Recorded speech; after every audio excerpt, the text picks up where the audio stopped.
votes. I've already announced to the media priorly that I was going to vote in favor of obedience to the TRO for the following grounds.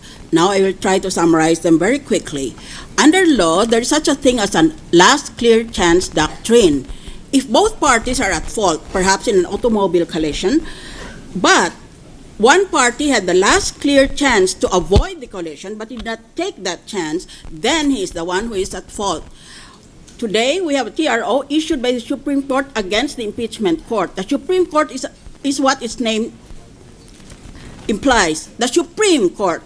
This, by contrast, is just the High Court of impeachment. If we do not obey the TRO, then we are engaged in a collision course.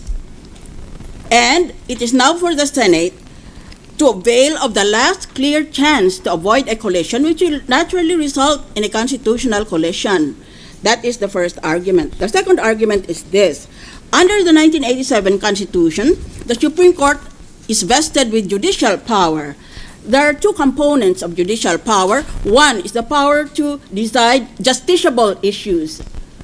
Two, another component peculiar only to the Philippine Constitution is that the Supreme Court has power over political questions.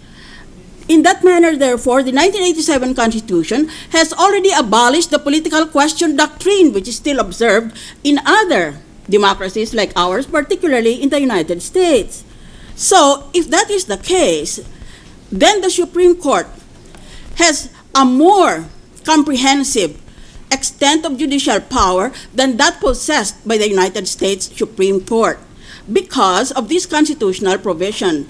The case of Nixon versus United States involved a federal judge who, under American law, is authorized to be impeached by the Senate. Here we don't have that system.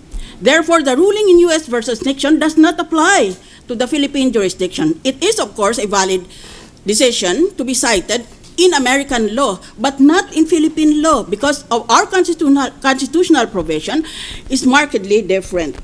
Third ground, the secrecy of foreign currency deposits law is a child of this Congress. We passed that law and said the secrecy of foreign currency deposits is absolute except and only except when the depositor himself gives his consent.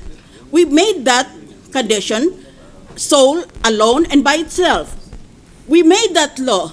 Now are we going to break that law? Lawmakers cannot be lawbreakers.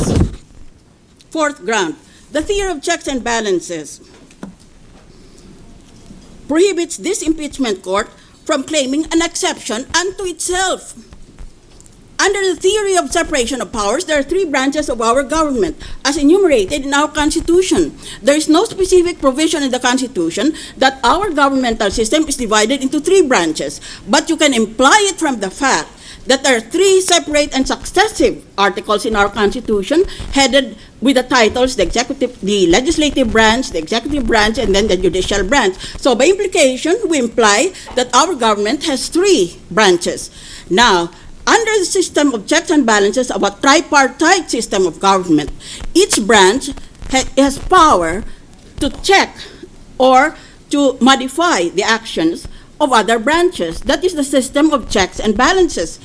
Even the Supreme Court is not final in its decisions. This Congress, for example, can go against the grain of a Supreme Court decision and in that way overrule or overturn the decision of the Supreme Court. Who are we that we should claim an exemption from the principle of checks and balances which underlies the very system of government under which we operate? Who are we? Is the impeachment court illimitable? Are the powers of the impeachment court infinite? Are we almighty above all the three other branches of government? We are not even mentioned in a separate article. We are the impeachment court mentioned only under the article concerning accountability of public officers. So if we do not recognize Supreme Court, who therefore do we recognize? Nobody? Nobody's checking the impeachment court? Is that your theory? Fifth ground, disobedience to the TRO violates the defendant's human rights. The separation of powers doctrine was invented to protect the individual rights, the individual and his rights, or in other words, his human rights. So, it becomes a question of how much judicial review should the Supreme Court exercise over the impeachment court. I humbly submit that it should not be full judicial review, that it can check us at any point.